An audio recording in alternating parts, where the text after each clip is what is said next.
A troubled downtown condo development is the target of a new lawsuit from a high-profile plaintiff. Former Prime Minister Kim Campbell is one of 13 people suing the developers of the condos at the Hotel Georgia. Campbell gave a deposit of nearly $370,000 back in 2007, but the developers delayed the completion 7 times, sometimes illegally, and went way past the promised December 2011 completion date. She wants out. And she wants the deposit back. Darlene Heidemann reports. The Hotel Georgia has been restored, and next door some high-end apartment units have been occupied since January of this year. And though the suites are beautiful, 12 owners who pre-purchased them are now suing.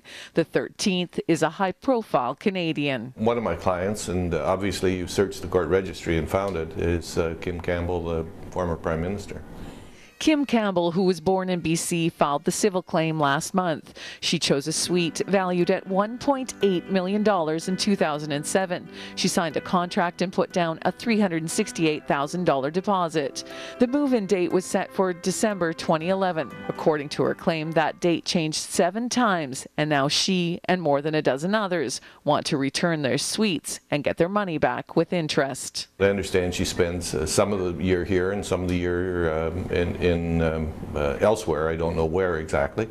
And this was going to be her residence while she was in British Columbia. And for the last year, it hasn't been available. And she, like the other 13 people I act for, are seeking the return of their deposit.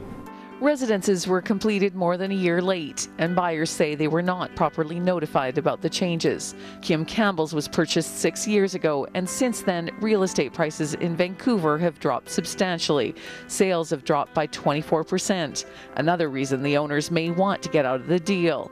Campbell's lawyer says that's fair. If property prices go up dramatically, then the developer welcomes people giving their units back. The properties in question total more than $22 million at the time of purchase. That amount may have decreased by as much as 18%. There's a lot of money at stake, and each case will go to trial on its own later this year.